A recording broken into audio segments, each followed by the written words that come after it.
All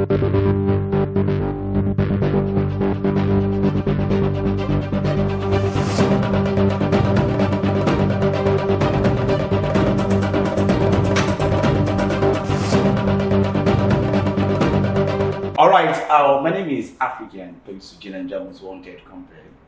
Official MC Osupa Pasuma Wonder, official MC React TV. As you all know, whenever you see me like this, there is a program called FUJI Piano, which will bring a lot of celebrity FUJI artists. But guess who is with me right now? Is a legendary, a superstar. I don't need to introduce him, which you ever said, Enonipon, I think. Ní inú ilé pẹ̀lú bíbí mo ní ọ̀gá mi kan àwọn àgbà òṣèré ojúmọ́ ṣáìní kúlókù. Ǹjẹ́ dáàdì mi, can you please introduce yourself? Bade Naji, step aside, go de saye fúnrú ẹ, àdéwàdé bábí jẹ́, àwa ò dé wárú wọn, àwárú wọn, èmi làdó Remi ọmọ Aluko Igwe wọn, bàbá Abọ́sẹ̀ tí gbogbo yín mọ̀ nínú ayé, FUJI, báwo lè ṣe jẹ́? Yeah. I know definitely Baba will come out with another style. It's what she introduced now. So, Bami, like my fear for show for in our let bury we. Come up, come on. Àti kékeré because mo jogún ẹ̀lẹ́. Àti kékeré bá nínú ilé wa ni. Because mo jogún lọ́wọ́ daddy mi but daddy mi ò kọ́ mi lọ́rùn. Ẹ jogún lọ́wọ́ daddy yín. Àwọn kọ́ mi lọ́rùn. Bẹ́ẹ̀. So ẹ dárúkọ exactly yẹ tẹ́ bẹ̀rẹ̀. Mo bẹ̀rẹ̀ láti teenager láti be like actually láti be 10 years old but tá bá máa sọ pé mo wá di professional láti be 15 years old. Oh, that's good. Quick one. Olórúkọ tó ń pè yín, ọlẹ́yìn nìkan ló máa pè ní Alhaji. Ẹ̀yin nìkan ló máa pè ní pastor. Ẹ̀yin nìkan ló máa pè ní olúwo. Outcome, báwo ló ṣe ṣẹlẹ̀? Kí ló dé? Ṣé rí nǹkan tó ṣe tẹ̀ gbọ́gbọ́n ni pé ṣé rí ilé ayé tà ń gbé? Ẹ̀dá ò ní láti máa wá Ọlọ́run. Tó bá ti rí iṣẹ́ Ọlọ́run, wà á máa bẹ̀rù Ọlọ́run. Because ara iṣẹ́ Ọlọ́run ni gbogbo àwàtàwà náà ayé àti gbogbo nǹkan tó náà dá sí ayé. Because ṣé rí Mùsùlùmí ni, Christian ni, wòríwòyà ni, ọmọ ìyá kan náà ni gbogbo alọ́dọ̀ tèmi. Don't discriminate. Because Ọlọ́run ọba tó dá gbogbo àṣàyè ó mọ bó ṣe ń ṣe. Like you see, because the reason I'm asking you this, mo ti wá opportunity láti béèrè báwo ni Remi Aluko ṣe ń kó pẹ̀lú àfà pastor babaláwo but nínú wa dùn pẹ̀lú àwọn ọ̀rọ̀ tẹ́ sọ yìí tún mi jẹ́ dùn. Pípọ̀n legendary olúwo pastor Alhaji everything.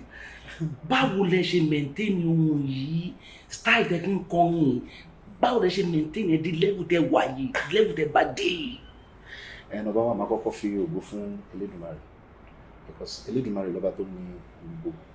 Òun ló jẹ́ kí n lè ní ìmọ̀ láti lè máa lò fún nǹkan tí mo ń ṣe because perfection sí lọ́wọ́ ẹ̀dá kọ̀ọ̀kan láti dá sínú ayé. Àtẹn tó wrong ni o, àtẹn tó right ni o, perfection sí lọ́wọ́ ẹ̀dá kọ̀ọ̀kan. Ọlọ́run fún mi ní inú ọkàn mi ó jẹ́ kí n lè gbọ́rọ̀ sáwọn èèyàn lẹ́nu tó ti ṣe irúṣẹ́ yìí.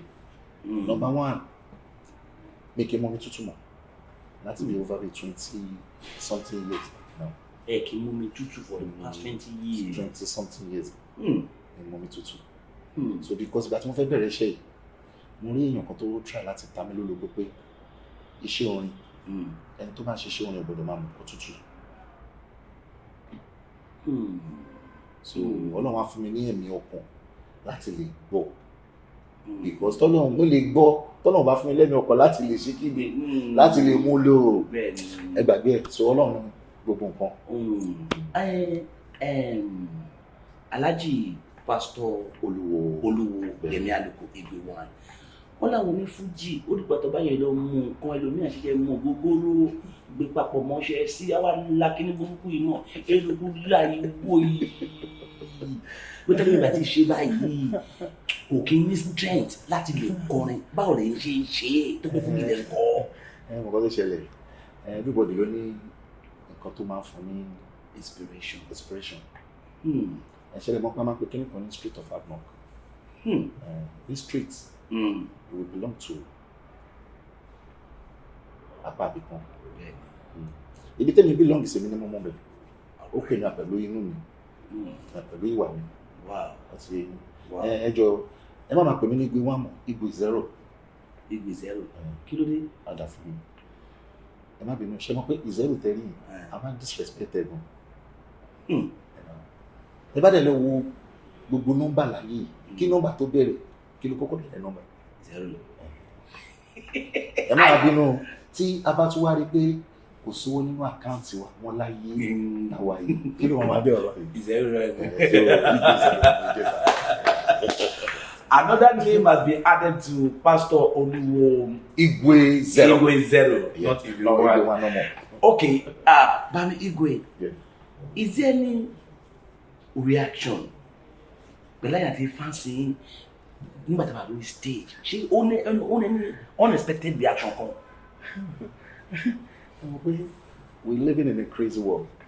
So as much you are a celebrity that people love so much, different acting comes up on you, no matter how you want to do it. Because we have different people with different mindset. Ẹlòmíì ti ṣe kankan fún mi rí ọ̀rọ̀ tí mo fẹ́ sọ fún mi ó lè dàbí pé mo kọ bóyá mo lo DJ YK múlẹ̀ ẹni tó bá ti rí nǹkan bẹ́yẹ̀ rí pẹ̀lú àwọn artist náà nígbà tí mo sọ shrine ló ti ṣẹlẹ̀ bó yẹn ó wà pẹ̀lú àwọn ó jẹ́ kan nínú àwọn security African shrine so èmi ni mo ní show I'm talking about 2007 èmi mo dé láti Spain so mo ṣe show yẹn ní African shrine so mo lè sọ pé celebration tó máa ṣe ní shrine nìkan ló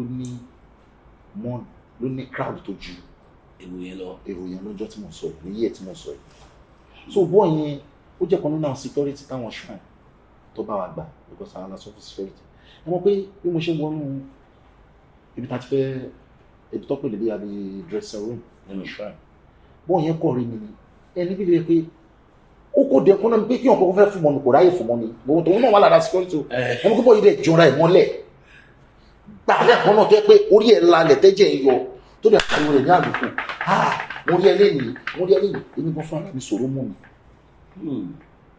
ìyẹn la kọ́kọ́ ẹlẹ́ẹ̀kejì mo ń bọ̀ láti ṣé Ìkirè kọ́ ni àti Ìkirè ẹni tó drive mi nìkan ló lè testify sí mọ́tò èèyàn mi kan ni mo gbé jáde níjọ́ ọ̀ṣẹ́ mọ́tò mi bóyá dé láti ẹmọ kí wọ́n fẹ́ yà láti Òṣogbo kí wọ́n fẹ́ bọ́ sọ́nà tó máa lọ sọ́nà Ìbàdàn onítọ̀hún yẹn kó fi chance rí mi nínú mọ́tò kò ṣe kó rí mi kò kó máa pariwo rẹ̀ náà kò eré rẹ̀ sùn express báyìí pé ayé òun ìyá torí pé kò ráyè họ́ọ̀gì mi ìyá lọ rẹ̀ lórí stage gangan obìnrin bẹ̀rẹ̀ ká ló jáde ìgbà tẹ́ pé social media ṣe máa ń tó ti wá ń tà ń báyìí ọ̀tọ̀ ní nǹkan tó máa sọ because ilé ìkọ́ tó wá ṣe tó máa jẹ́ sọ ìjẹ́ ìgbé sínú but worst. All right. Bami, I wanted to ask you this question. Okay. What are the sacrifices that you have made for FUJI industry to still keep you that relevant till now? My sacrifice is from God. Because God is the one that you can give the sacrifice to that will make you to be still relevant in anywhere in this world.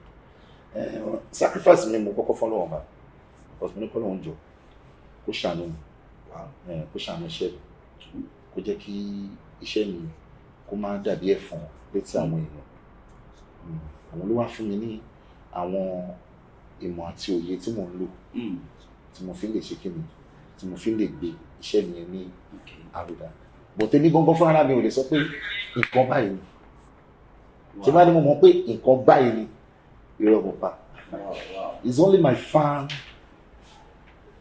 that can tell.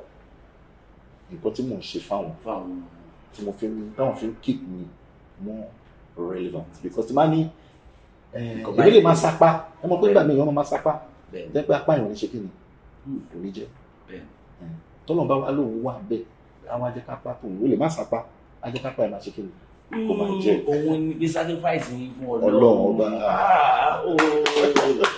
But I was wondering, make a land there. It was sacrificing for Ọlọ́run ọba. Why did he Egbegba? Okay, quick one. Pastor Oluwo Alhaji Remi Aluko Igwe 0. Yeah. Now, I'm very big on the way. Now, about the privilege. Now, global FUJI now see. Avec the global, avec the global. Or I need to access láti pè yàn kan to get international artists kan. Like the match collabo. I believe we lè pè. To pé once ten make baba studio flow ni ma wa matching. Olórin ìkànnì tí mo níbẹ̀ lè lórí mo ní Chris Brown. Chris Brown. Yeah. But Emma Bino, I don't deny the fact that in got a fair I don't got a fair but báwo ni Chris Brown match correspond pẹ̀lú Remi Igwe. We're talking about music. Music is music. As much you know what you're doing in this lane, because beats, they'll just draw the beats for you. So you want to put that shit. Because music in the can't. Wow. So wow. I love that. I'll quick one again. Igwe. Yeah. Igwe 0. Yeah, what happened? Though I'm a FUJI lover, okay. And I've been in the industry for a very long time. Okay. A lot of grudges, fighting, side talk, biting in FUJI industry. For once, there's one to do. You don't have to share anything by me. If that call whichever to fly car killing.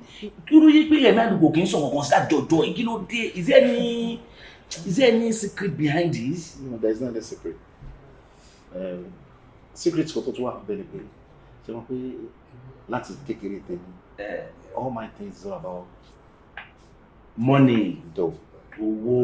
So ẹni tó bá ti ń wá owó gbọ́dọ̀ ráyè side talk. Ẹni tó bá ti ń wá owó gbọ́dọ̀ ráyè side talk. Ẹ mọ̀ pé nígbà míì náà àwọn tó ń ṣe náà tẹ́ bá lọ notice according to what I heard in the story ní pé àwọn bàbá wa tó ń ṣe tó bẹ̀rẹ̀ kínní bàbá wa Alhaji Barrister of blessed memory àti bàbá wa General Valentine may he live long. Wọ́n ní wọ́n ṣe business strategy tẹlọjẹ wo tẹ wá fún ìkókó. A rí pé business strategy ni kò kí ń ṣe wọ́n ń jàjà yẹn bẹ́ẹ̀ yẹn so why táwa jẹ́ pé àwa wà bẹ́ẹ̀ sìn táwa náà wà lè ẹ mọ̀ pé ìkọ̀kan ṣẹlẹ̀ jẹ́ pé èèyàn púpọ̀ ní tèmi èmi pick nǹkan níta nínú nǹkan kan níbi ìjà yẹn jẹ́ pé mo ti pick ẹ̀ tipẹ́ nǹkan yẹn ni wọ́n á rí pé ó wá ń ṣẹlẹ̀ náà kẹ́rẹ́ Alhaji Akorede Mandator nígbà tí wọ́n kọ́kọ́ bẹ̀rẹ̀ pẹ̀lú Alhaji Alabi Pasuma tó ń bára wọn track àwọn boys mi tó ń bá mi ṣiṣẹ́ wọ́n ní Igwe you have to belong to one channel because ibi kan lèèyàn máa ń ní bẹ́ẹ̀ ni but lóòótọ́ Alhaji Alabi Pasuma àtúmọ̀ra àgbọ̀ngbà ẹ̀ gan ni o tún ṣe pé kékeré tí máa ní mo fẹ́ bọ́ síbì kan àlọ́ wọn ni máa lọ tó ń ṣe pé anything because àtúmọ̀ra wa but Ọlọ́run rí inú mi ó rọ́pọ̀ mi pé mo ní nǹkan kan tí máa ń ṣe tó yẹ kó máa ń dájẹ́ kí n máa ń dájòkó ó máa ń pè mí àtọ́ ní nǹkan yẹn ìyẹn ló máa ń pè ní second thought yẹn ló sọ fún mi pé ọ̀gbẹ́ni wa ń bí wọn gbọ́dọ̀ rí ẹ̀ńbẹ̀ because kò ń ṣe ọ̀nà ẹ̀ láti ilẹ̀ ṣùgbọ́n síbi ọmọ bọ́yìn kọrin tí Yorùbá tó ní FUJI tá ń pọ̀ yìí tó bá ti jẹ́ Yorùbá tó lágbára jù tẹ́ bá lọ bèrè láwọn tó máa jẹ́ producer tó máa jọ ń produce fún wa wọ́n á sọ fún mi pé mi ní kọ́ tí Yorùbá yìí bá ti crunk jù mi ní kọ́ tó bá ti dàbí ọ̀fọ̀ FUJI mi ò lọ bẹ́ẹ̀ that's not my FUJI ẹgbẹ́ tó gèdè my own FUJI is different ṣé mo kó gbogbo ala ní ṣé orin FUJI tá ń pọ̀ yìí different wà náà àpọ̀mọ́ ni o ẹ̀ náà tá bá lọ wò dáadáa different one there. So but that's something like pé light FUJI wà, conk FUJI wà. Irú Alhaji Akorede Osupa mandator mi ní parọ́ fún yín kọ́ńkì gidi tí wọ́n bí. no ẹ tún ẹ sọ. I'm talking that ó lè jáde pé bóyá mo hype wọn o lójú ẹlòmíì o I'm not hyping him but I'm saying the fact. èmi náà ó lè dàbí pé kọ́ńk Fuji ni Kingdom Side Osupa kọ́ńk lẹ́yìn Barrister ẹni tó tún ní kọ́ńk Fuji lọ́wọ́ nìyẹn. Alhaji Alabi Pasuma light Fuji entertainer. Lójú àwọn nǹkan wọ́n lè rò bóyá mò ń ṣe kí ni bóyá mò ń pa àwọn nǹkan lé problem tí wọ́n ní lọ́dọ̀ tẹ́ mọ̀ pé opinion tèmi ni ẹni tó bá lò fẹ́ jà sí òun ló ní problem. Aláwọ̀ arére kúlẹ̀ MALAIKA is an kọ́ńk Fuji musician too tó wá tún wá ní entertainer ní ara. Èmi street Fuji mi ò ṣe kọ́ńk. nǹkan tí mo ṣe dùn pé hype ra yín débi nǹkan tí nítorí nǹkan tẹ́ ẹ mọ̀. no àní mo ti sọ tẹ́lẹ̀ sẹ́ẹ̀ tábà wà ní studio ẹlẹ́bẹ̀rẹ̀ mi lọ́wọ́ àwọn tó gbé àwọn producer wa tó bá ti ń le jù tí Yorùbá yẹn bá ti lágbára jù bí mo ṣe jọ́mọ Yorùbá yìí ó lójú Yorùbá tí mo mọ̀ agídí ni máa fi ń gbòwe agídí náà tó o bá kọ̀wé kó fún mi kó sọ̀rọ̀ sí mi èmi ọmọ pé mi ló ń bá wí because mo kàn ní pẹ̀lú yẹn. so ọ̀rọ̀ yẹn ti wá mo ti píkì bíbá yìí sí pé nǹkan tó dẹ̀ ṣe. so ó bẹ̀ láti ilẹ̀ tèmi nǹkan tó kàn mí sọ fún mi pé má lọ bẹ̀ because kò ń ṣe nǹkan tiẹ̀ because èmi rí bẹ́ẹ̀ pé business làwọn aláyè máa ṣe tó bá yá wọ́n máa parí ìjà yẹn ṣé wọn wá parí ẹ̀ lẹ́yìn because wọ́n gbọ́dọ̀ parí ẹ̀ náà ni because strategy of business ló yẹ káwa pàpẹ́ ra wọn ní Fuji kájọ máa ṣe not the way we take it as serious but ẹ má jẹ́ ká bẹ̀rù sọ̀rọ̀ ìwà tiẹ̀ ni wà tiẹ̀ o àtúnyẹ̀ ni wà tèmi so a lè sọ pé kẹ́nìbọ̀dì dàbí tèmi o because èmi ò lè dàbí ẹnì kankan o ẹni kẹ́nìbọ̀dì dàbí tèmi o. Wow, nice one. People, n fẹ́ bẹ́ẹ̀ kankan yìí lọ́wọ́ yín. Is there anything that you normally use? Is there any substance? Is there any drug that be tabakoti David come by? Remi Aluko lórin gbẹngbẹngbẹ. Ẹ kọ́ ẹ̀ sí láì ṣe máa kẹ́kẹ́ and the ijó foreign ijó hip hop lórí Fuji ó jẹ́ lọ báwo lè ṣe ń ṣe. Ṣé rí èmi láti ilẹ̀ mi náà? Mo lè sọ pé fortunate Fuji musician mi. Fortunate. Bí kò tún ṣe fortunate ni because mo ní mo bá ní ìdílé mi. So ìdílé tí mo tún wá bá mo ní dáàdì mi ò kọ́ mi lórí láti bẹ̀rẹ̀ tẹ́ bá gbọ́. Wọn ò dẹ̀ kọ́ mi lórí lóòótọ́. Bọ̀ mo gbọ́ pé Fuji lọ ń ṣe kíni lọ ń gbọ́. Gbàtẹ́ mi máa bẹ̀rẹ̀ sí ní dàgbà. Gbogbo orin lèmi máa ń gbọ́. Kò sọ ní tèmi ò kí ń gbọ́. So mo like disco. Ká máa ń pè nígbà yẹn. Ká máa jó disco, ká máa lọ sí disco party. Mo like ẹ̀ láti kékeré. So gbogbo ọjọ́ tèmi bá ti rí disco yẹn ni màá fi because gbogbo nǹkan tẹ́ bá rí beat la pé ó ní cancel ó dẹ̀ ní step piece so ìyẹn ló máa tẹ́ bá wò àwọn kan wà wọ́n máa ń jó sí orin àwọn kan wà wọ́n máa ń jó sí ìlù irú èmi tẹ́ bá lọ wò mí sí ìlù ni máa ń jó sí with step piece nǹkan tí mo mọ̀ ní hip hop yẹn láti lè fi bá Fuji yẹn kó lè bá mi dọ́gba. So kò sí kò ní bí àyẹ̀ ń lo nǹkan kankan. Na. Ẹ máa bẹ̀ sí pàtì títì. Ẹ mọ̀ pé wọ́n ní iṣẹ́ ẹni níṣẹ́ ẹni ọ̀tọ̀ ti gbowó fún mi àníkọ́ tí mo ti ń ṣe láti over the 3 decades now close to 4 decades more than now tó máa tún wà lọ more than 4 decades now so kí la máa sọ bẹ́ẹ̀ so practice will be making perfect. All right. So okay, quick one ladies láì má fi àkókò ṣòfò. Gẹ́gẹ́ bí ẹni tí mo ti sọ fún tẹ́lẹ̀ pé ètò yìí Fuji piano yìí àmú ṣe rárá ètò tó máa change narrative Fuji promotion ètò náà ti dé ṣe wá nísìnyí olúwo pastor afa Alhaji Igwe zero wọ́n ti àwọn èèyàn náà àwọn ọ̀rọ̀ kan tó yẹ pé inú mi jẹ́ dùn gan-an tí gbogbo àwọn tó sọ yìí Igwe can you now tell me your first album tó wá di mega one kí ló fún yín l'assurance bí bẹ́ẹ̀ ṣe lọ kọrin yẹn o orin yìí o ó máa bí oyin o aṣọ yín dèèyàn láyé. Number one, nobody knows anything about life, about future. We just upon try. Only God knows future. According to òwe táwọn èèyàn kan máa ń pàdé mọ́ máa ń gbọ́ dé wọn ní ayé ò lè pa kádàrá dà wọ́n kọ́ lè fọwọ́ gbó sẹ́yìn ó ti yẹn what will be as much tí wọn náà bá tẹpa mọ́ ṣe rí rẹ́kọ̀dù tó gbé mi tó jẹ́ kí n wà ní limelight wọn gan òun kọ́ ni first album mi o irọ́ ẹlẹ́ẹ̀kẹrin ni that's the fourth one we're talking about one time. Yes. Are you telling me? No. Are you telling the world? Yeah, that's the fourth album. Fourth album. I'm serious. Damn. That's the fourth one. My first album is Celebration. Wow. Second one is Good News. The third one is The Child, which I waited for good 2 years. I'm not doing any records or any complaint. I waited. After then, God now bring me so glory. Wow. That corporate picture now come in my life. Now change the whole thing.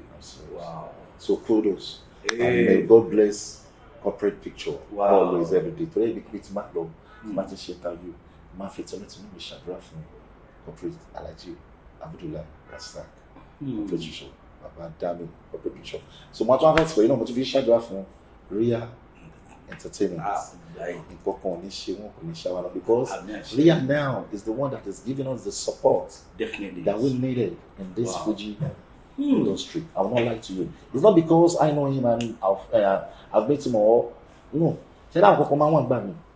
I'll man a chance because FUJI is going to the level that actually lati jẹ kutu chicken kutu was spicy.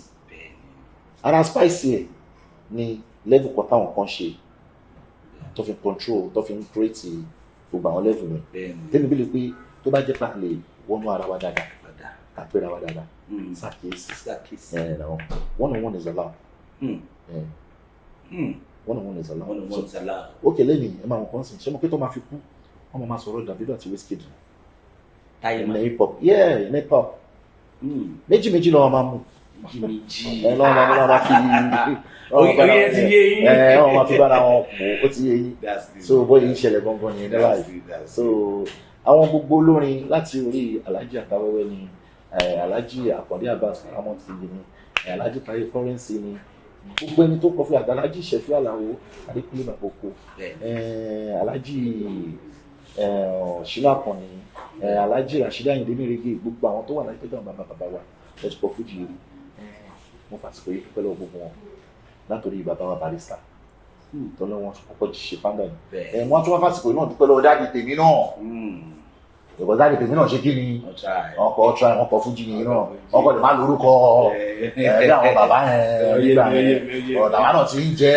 báyìí. Bami Remi Aluko Igwe Zero Pastor Olúwo Alhaji ẹjọ nínú one time yẹn ó ní favourite track gan táwọn èèyàn máa ń jẹ gan can you just do a little freestyle on that track. I no know wetin I do for God wey you give me this star oh this star oh FUJI you no know wetin you do for God wey you give me this talent tí mo ń lò lọ́wọ́lọ́wọ́ FUJI Mekuna help me thank God mo wá dúpẹ́. Ó ti ní lùkọ́ sínú bí ìfà fi ẹlẹ̀ kò sí lù bí ní sùúrù gẹ́gẹ́gẹ́dí kò lè dàbí Igwe Zero. God bless you, man. So just to write it up, my name is African Prince FUJI Nigeria Most Wanted Compare. First Tuesday, last Tuesday, we do FUJI Piano with a lot of celebrity FUJI artists, starting from the upcoming and the legendary run. And right now, pẹ̀lú mi lọ́jọ́ tí èyí bá mi Olúwo Pastor Alhaji Remi Zero. Igwe Zero. Odo bulo ẹ bá so donu. So bá mi ẹ kò bá kọrin díẹ̀ gan kàkàlẹ tó. Èmi lálùkò rẹ̀ mi sìn akọrin àpèdè ara àpèdè rẹ̀ akọrin. Igwe ṣàtìdé aṣọ bóra náà rè o fẹ́ni tí ò ní o torí wọ́n ń sọ̀rọ̀ wa sọ̀rọ̀ wá pa wọn èsùjí wọ́n jòròrò ojú wọn wá gbé torí tó bá wò wájú bàbí ẹjọ ẹ bá mi ṣe kíní kan ẹ kàn bá mi fi Fuji piano kọrin nígbà their first Tuesday ìgbà míì last Tuesday a máa ṣe Fuji piano. torí Fuji piano ló ń rí o every last Tuesday àbí first Tuesday òun ló máa ń ṣètò yìí o ẹ̀yin bàbá màmá broda sista ẹ bá kẹ́ẹ̀dẹ̀ máa gbé e kúrò torí ètò yìí ládùn rẹpẹtẹ o ọmọ òun kọ́ ní lọ́gbọ̀n ó tún fún ní lóye o nǹkan tí wọ́n ò bá mọ̀ nípa gbogbo eléré orí ètò yìí ló dé máa ti mọ̀ o wá dá wa mọ̀ rẹ pẹ́.